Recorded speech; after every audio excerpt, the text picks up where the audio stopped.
Hello everybody and welcome back. Today I want to talk about the mixing and mastering of Think Tanks Down.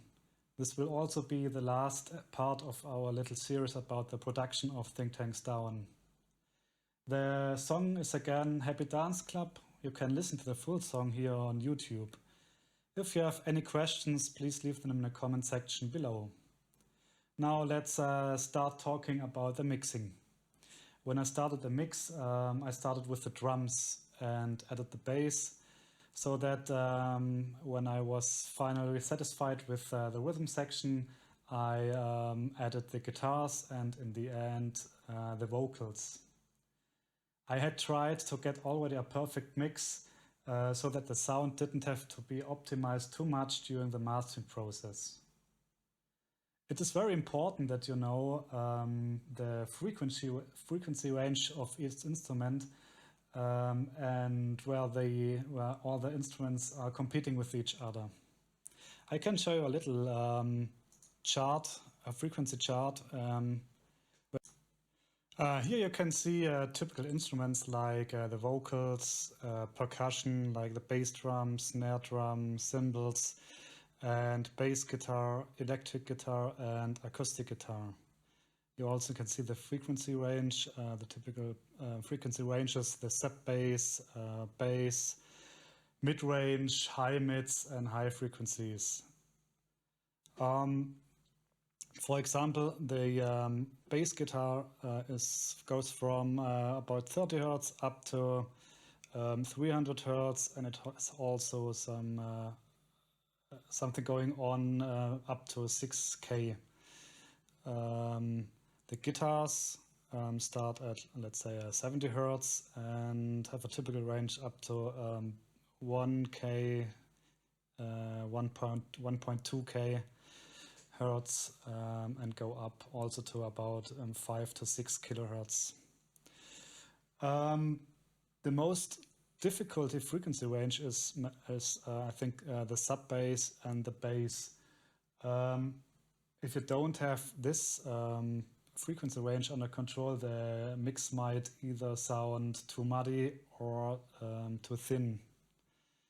So you can see it. There's some overlapping between 70 Hertz and 250 Hertz. So this is the main frequency range you will have your focus on. Okay, so that's about the frequencies. It is hard to mix in small rooms that are not treated for audio production as my room is. You can check for example tutorials about how to set up your monitors and about standing waves. There are many things to consider. So I try to get the bass under control by mixing on my headphones, but the bass always sounded great with headphones, and when I checked the sound, for example in the car, it always sounded terrible. There was always too much going on in the bass, and it was very muddy. So every time I made a new mix, I controlled it in the car, because I know the sound in my car and I know how great recordings sound in it, so I had a great comparison. I also checked the mix with cheap headphones and on my monitor boxes. In the beginning, I haven't been sure yet if I try to do the mastering by myself, so it was important to me to release the mix as if it was the final sound, and so that only the loudness had to be adjusted during the mastering process. In the end, I decided to master the album by myself because I wanted it to be completely the do-it-yourself way. I used a lot of automation, especially on the guitars and the vocals, to get the focus on the important elements of a part. I automated, for example, the volume. You can see that here in this area. For example, when there are two rhythm guitars and a lead guitar or a solo guitar, I took back the rhythm guitars to make more room for the solo guitars. and I did the same with the main vocals or background vocals. Whenever there were more than one vocal going on in the mix, I had to adjust and automate the levels, or let's say the effect sense on different effect channels with different reverb and delay settings. Okay, let's listen again to the song.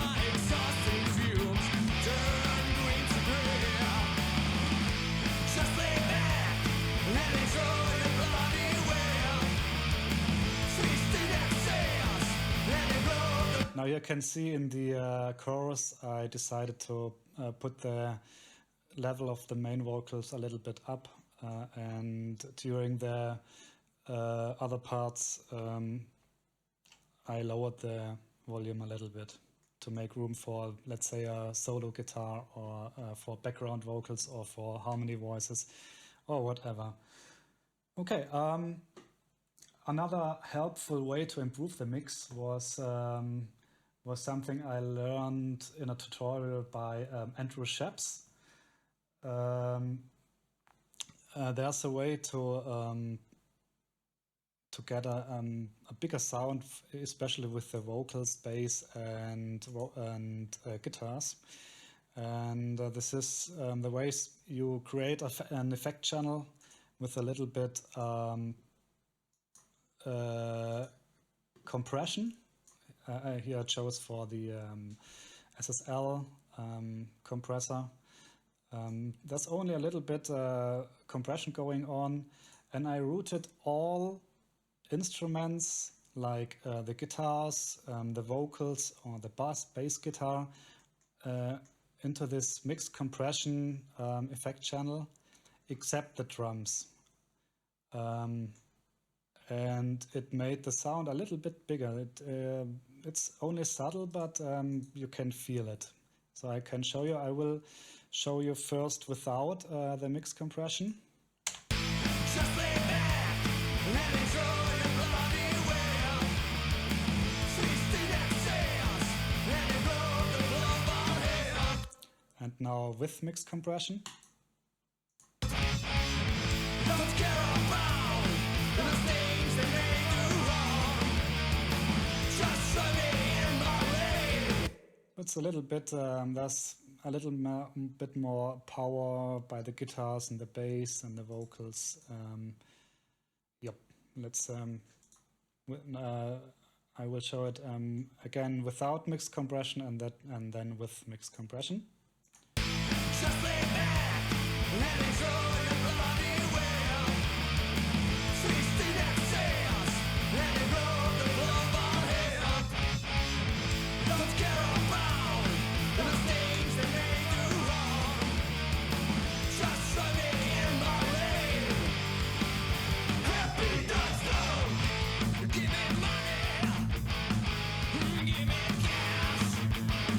Why rubber not this big?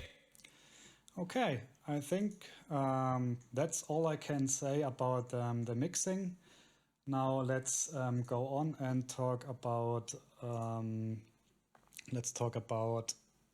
the mastering of Think Tanks Down. Now let's load up the project.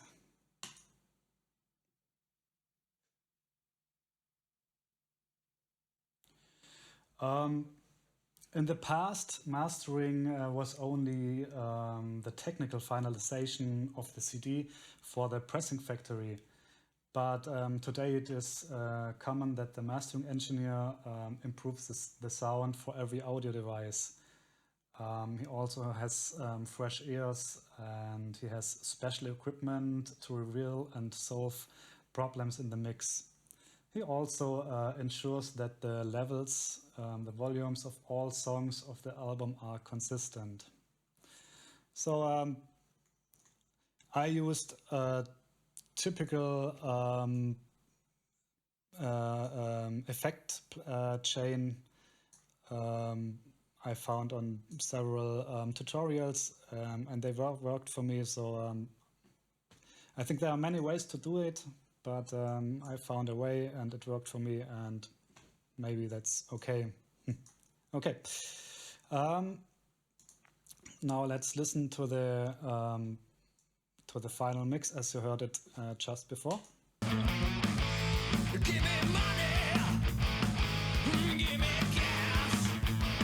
I rubbered up this bills to shoot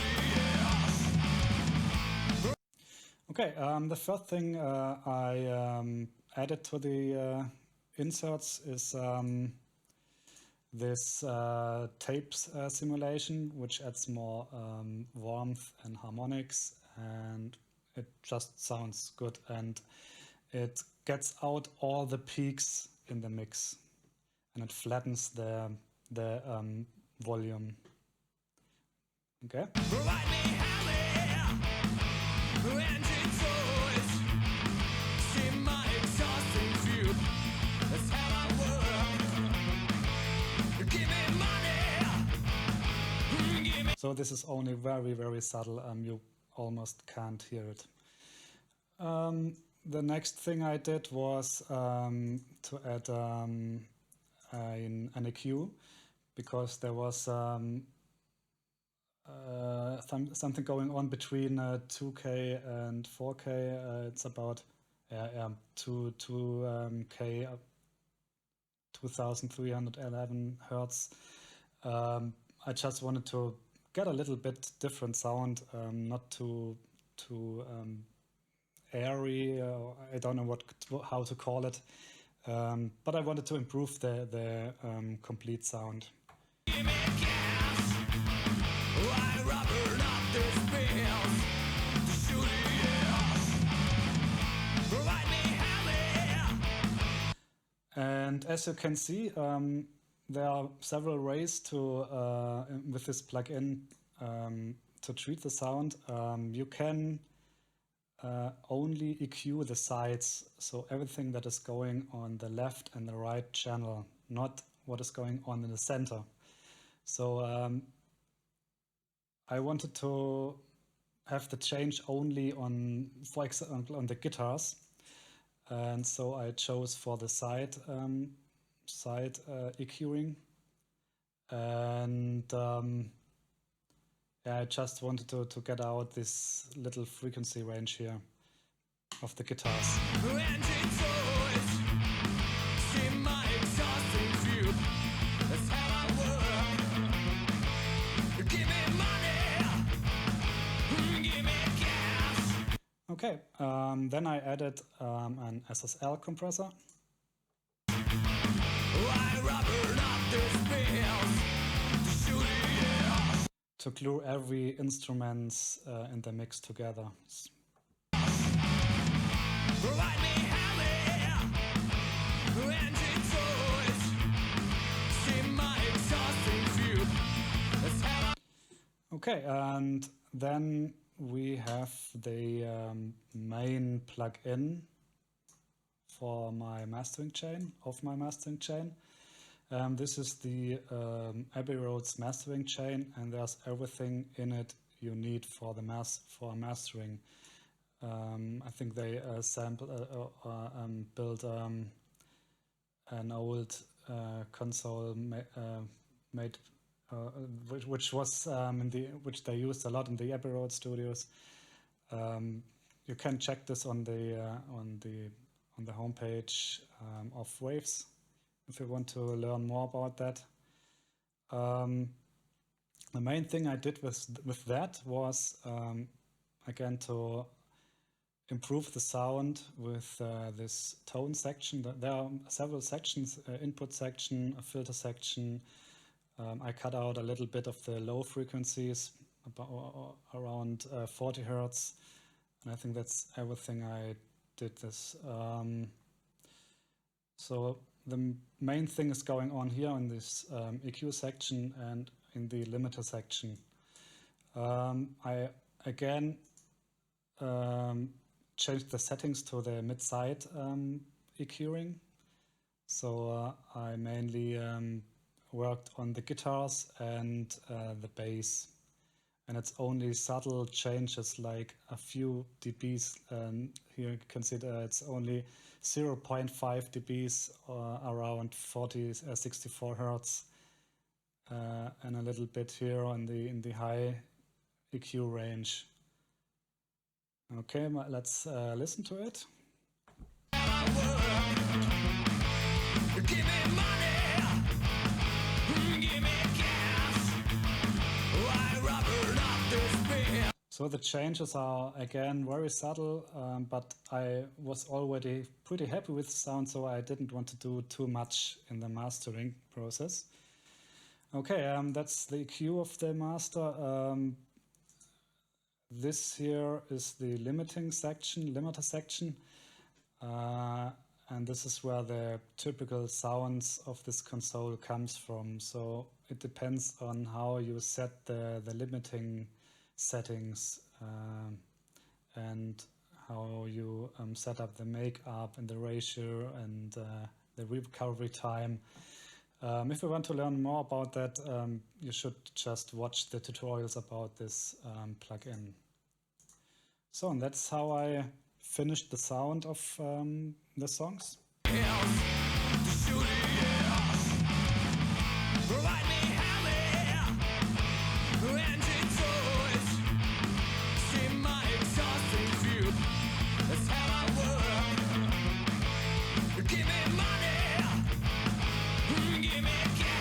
Okay, and the last plugin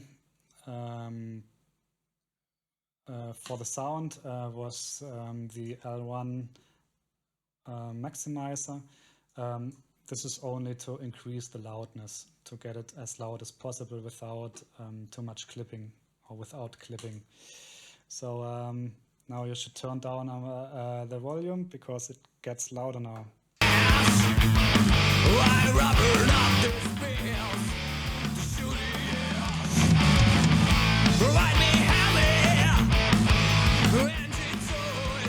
So this is only for loudness.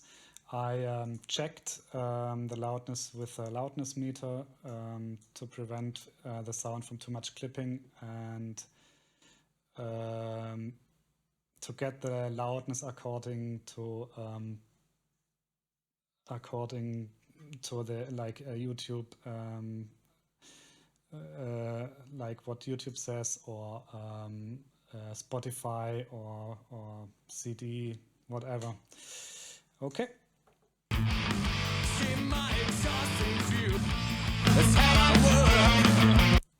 I always check the sound and the loudness with reference tracks. You should always use a lot of reference tracks with songs you like the sound to compare your mix with it. In my case, I chose for some songs of the current album of Quälertag, the Split album, which has a really, really great sound. I love the bass and the guitar. It's heavy and you can listen. You can even listen the bass. You can hear it. And the second song, the second band I referenced to was Bokassa. I forgot the song, but it was mastered by a guy who's specialized in the bass, and the song has a really, really, really great bass. So I think that's about it. That was about the mixing and mastering of Think Tanks Down. I hope you did enjoy the little series, and yeah, see you next time. Bye bye.